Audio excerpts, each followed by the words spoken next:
আসসালামু আলাইকুম ওয়া রাহমাতুল্লাহ। আশা করি মহান আল্লাহ রাব্বুল আলামিনের অশেষ মেহেরবানি ও দয়ায় আপনারা সবাই ভালো আছেন। সবাইকে একটাই অনুরোধ করব, ধৈর্য সহকারে ভিডিওটি না টেনে শেষ পর্যন্ত দেখুন এবং মন দিয়ে শুনুন। আর আমাদের ভিডিওগুলো ভালো লাগলে বেশি বেশি লাইক করবেন, শেয়ার করবেন, অন্যকে জানার সুযোগ করে দিবেন এবং আমাদের চ্যানেলটিকে সাবস্ক্রাইব করতে ভুলবেন না। সাদ্দাদের বেহেশত। অনেক আগের কথা, আরব দেশে সাদ নামে একটি বংশ ছিল। এই বংশের লোকদের চেহারা ছিল যেমন খুব লম্বা এবং চওড়া, গায়েও তেমনি ভীষণ শক্তি। তারাই ছিল তখন আরব দেশে প্রবল এবং প্রধান। তাদের একজন বাদশা ছিল, তার নাম সাদ্দাদ। সাদ্দাদ ছিল 7 মুলুকের বাদশা। তার ধন দৌলতের সীমা ছিল না।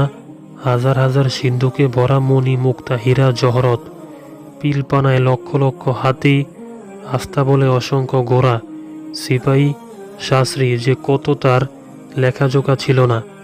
উজির নাজির, পাত্র মিত্র, আমলা, গোমাস্তায় তার রঙ্গমহল দিনরাত গম গম করত। সাধারণত মানুষের ধন দৌলত যদি একটু বেশি থাকে তবে সে একটু অহংকারী হয়ই। সাদ্দাদ বাদশাহের দেমাগ এত বেশি হয়েছিল যে একদিন সে দরবারে বসে উজির নাজিরদেরকে ডেকে সিংহের মতো হুঙ্কার দিয়ে বলল, দেখো আমার যে রকম শক্তি সামর্থ্য আর খুবসুরত চেহারা, তাতে আমি কি খোদা হওয়ার উপযুক্ত নই? উজির নাজিরা তাকে তোষামত করে বলল, নিশ্চয়ই, এত যার ধন দৌলত, লোক লস্কর, উজির নাজির, দালান কোঠা, হাতি ঘোড়া, তিনি যদি খোদা না হন তবে আর খোদা হওয়ার উপযুক্ত এই দুনিয়ায় কে? এত সিন্ধুক ভরা মণিমুক্তা, হীরা, জহরত, এত হাতি ঘোড়া আর দরবার ভরা আমাদের মতো উজির নাজির খোদা তার 14 পুরুষেও দেখেনি। সুতরাং আপনি আমাদের খোদা। আরব দেশের লোকেরা সে সময় গাছ, পাথর প্রভৃতি পূজা করত। সাদ্দাত এটা মোটেই পছন্দ করত না। সে হুকুম জারি করল, কেউ ইট, পাথর বা অন্য মূর্তি পূজা করতে পারবে না। তার বদলে সম্রাট সাদ্দাতকে সকলের পূজা করতে হবে। 7 মুলুকের বাদশাহ সাদ্দাদ, তার হুকুমের উপরে কথা বলে এমন সাধ্য কারো নেই। সুতরাং তার হুকুম মতো কাজ চলতে লাগলো। একদিন হুদ আলাইহিসসালাম নামক একজন পয়গম্বর তার দরবারে এসে হাজির হলেন। পয়গম্বরেরা আল্লাহর খুব প্রিয়।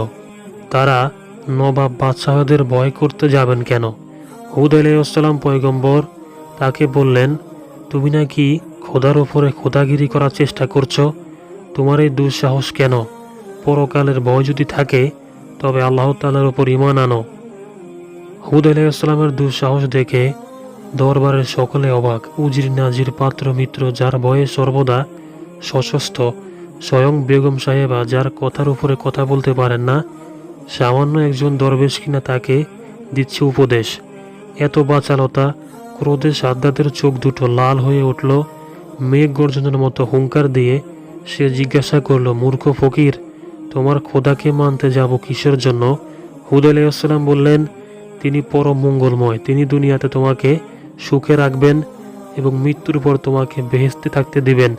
সাদ্দাদের ওষ্ঠে এবার ক্রোধের পরিবর্তে হাসি ফুটে উঠল। বলল, তোমার খোদা কি আমার থেকেও বেশি সুখী?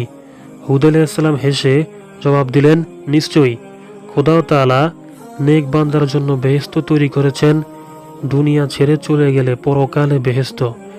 বেহেশতের অতুলনীয় শোভা, অনন্ত শান্তি, অপরন্ত সুখ, চাঁদের মতো খুবসুরত হুর তুমি ভোগ করতে পারবে না। সাদ্দাত অবজ্ঞা ভরে হা হা করে হেসে উঠল। বলল, রেখে দাও তোমার খোদার বেহেশতের কাহিনী। এমন আজগুবি গল্প ঢের ঢের শুনেছি। হুদ আলাইহিসসালাম বললেন, আজগুবি নয়, সত্যি সত্যি। খোদার এমন অপরূপ বেহেশত কি তোমার পছন্দ হয় না? সাদ্দাত জবাব দিল, হবে না কেন? এমন আজব বেহেশত কার অপছন্দ বলো? কিন্তু তাই বলে তোমার খোদার পায়ে আমি মাথা ঢুকাতে যাব কেন? আমি কি খোদার মতো বেহেশত তৈরি করতে পারি না? হুদ আলাইহিসসালাম বলল, বাদশাহ, তোমার মাথা খারাপ হয়েছে, নইলে এমন কথা বলতে না। খোদা যা করতে পারেন তা মানুষের সাধ্যতীত। সাদ্দাত বলল, মূর্খরা এমন কল্পনাই করে বটে, কিন্তু আমি নিশ্চয়ই পারব। তোমার খোদার চেয়ে আমার টাকা পয়সা, লোক লস্কর কিছু অভাব আছে নাকি?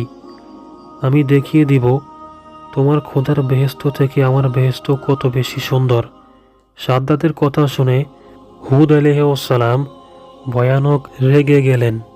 মূর্খ বাদশাহ, এত স্পর্ধা তোমার, শীঘ্রই দেখতে পাবে এত অহংকার কিছুতেই খোদা সহ্য করবেন না। সাদ্দাত ক্রোধে কাঁপতে কাঁপতে চিৎকার করে উঠলেন, কে আছো?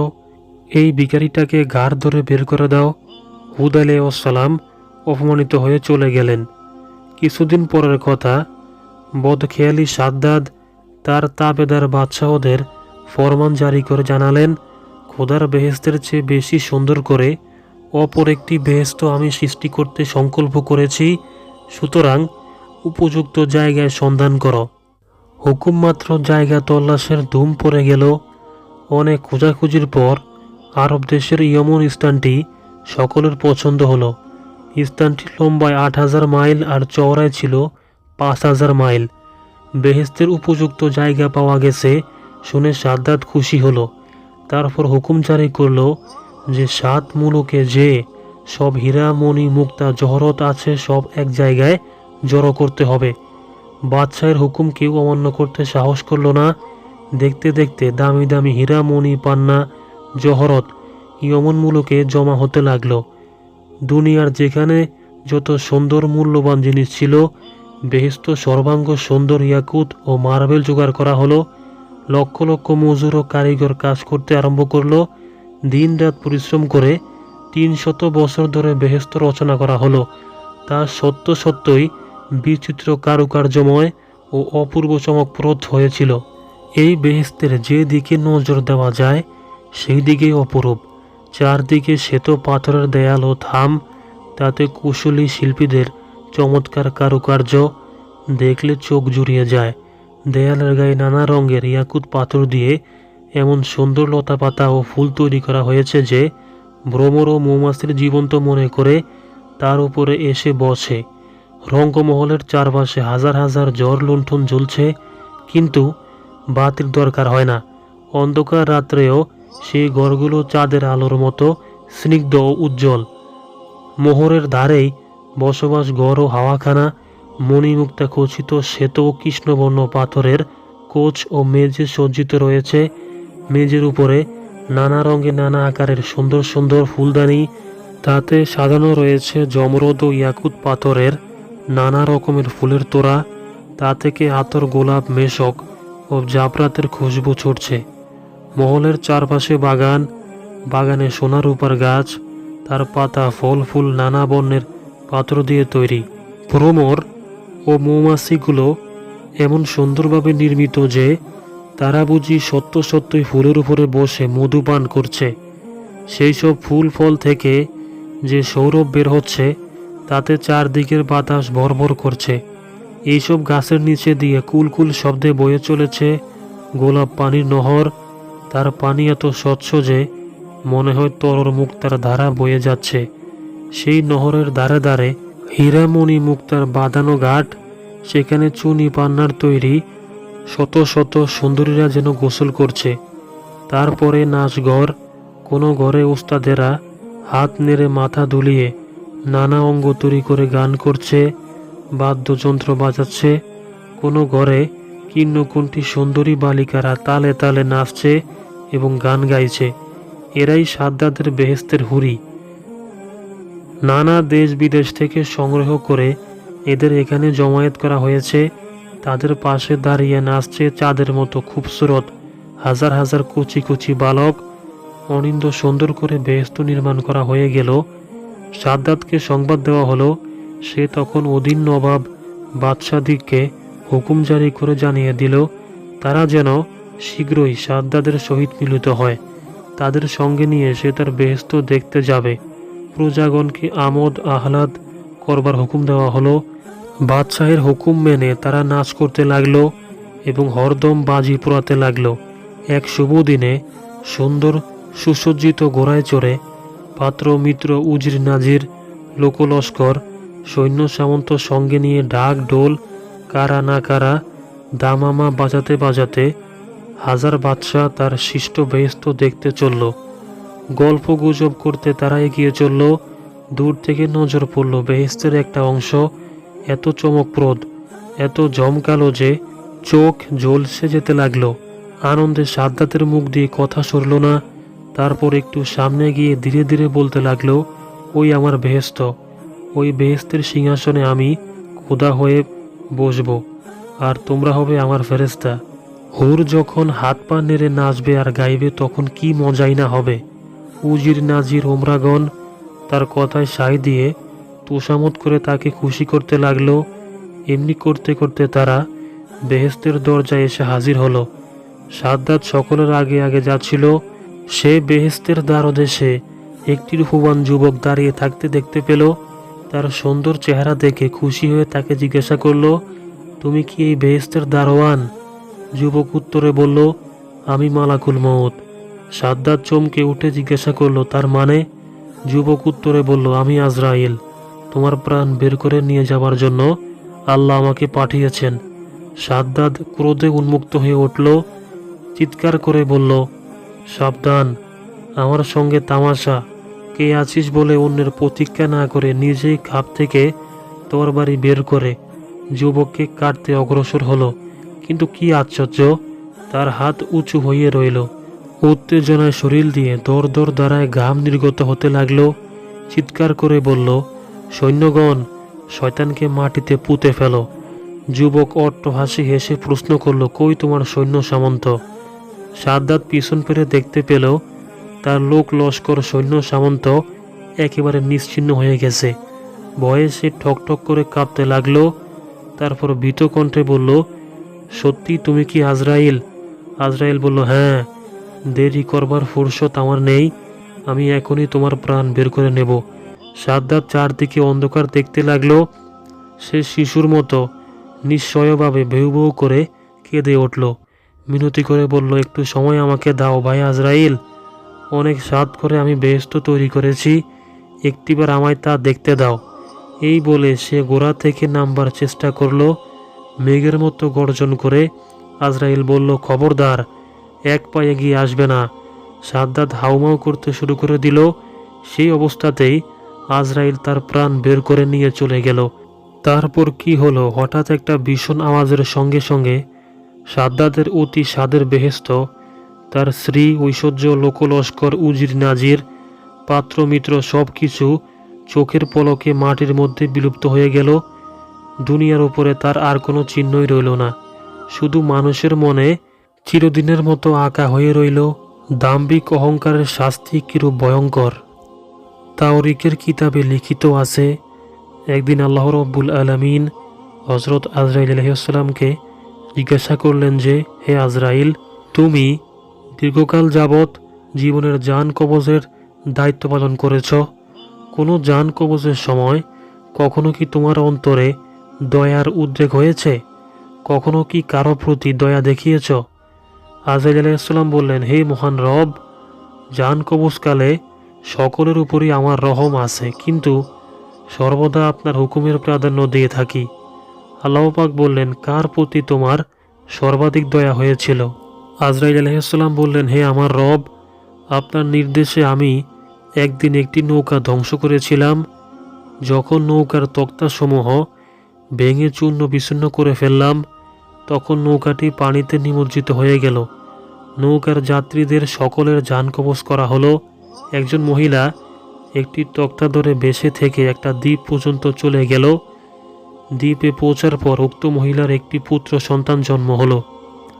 নবপ্রসূত সন্তান দেখা মাত্র মহিলাটি তার সমস্ত দুঃখ দুর্দশা ভুলে গেল। কিন্তু তখনই নির্দেশ পেলাম যে মা তার জান কবজ করতে হবে। তখন এই কথা ভেবে কেঁদেছিলাম যে এখন শিশুটির কি অবস্থা হবে। শিশুটির মৃত্যু ছাড়া কোনো উপায় নেই, অথবা কোনো হিংস্র জন্তু তাকে খেয়ে ফেলবে। দ্বিতীয়বার আমার দয়ার উদ্রেক হয়েছিল সাদ্দাতের প্রতি, কেননা সে কয়েক বছর চেষ্টা করে প্রাসাদটি তৈরি করেছিল, অথচ সে প্রাসাদটি এক নজর দেখা হতে বঞ্চিত রয়ে গেল। সে যখন প্রথম কদম ফেলছিল তার বানানো বেহেশতে, দ্বিতীয় কদম ফেলার আগে তার জান কবজের হুকুম আসে। অন্তরে আফসোস নিয়ে তাকে দুনিয়া হতে বিদায় নিতে হয়েছে। আল্লাহ রব্বুল আলামিন বললেন, হে আজরাইল, সাদ্দাতই ছিল সেই শিশু যার প্রতি তোমার দয়ার উদ্রেক হয়েছিল। তার মা তার মৃত্যুর পর আমি সূর্য ও বায়ুকে নির্দেশ দিলাম যে তোমরা গ্রীষ্ম ও শীতের দ্বারা তাকে কষ্ট দিও না। তার এক আঙ্গুল হতে দুধ, আরেক আঙ্গুল হতে মধুর ঝর্ণা প্রবাহিত করে দিয়েছিলাম।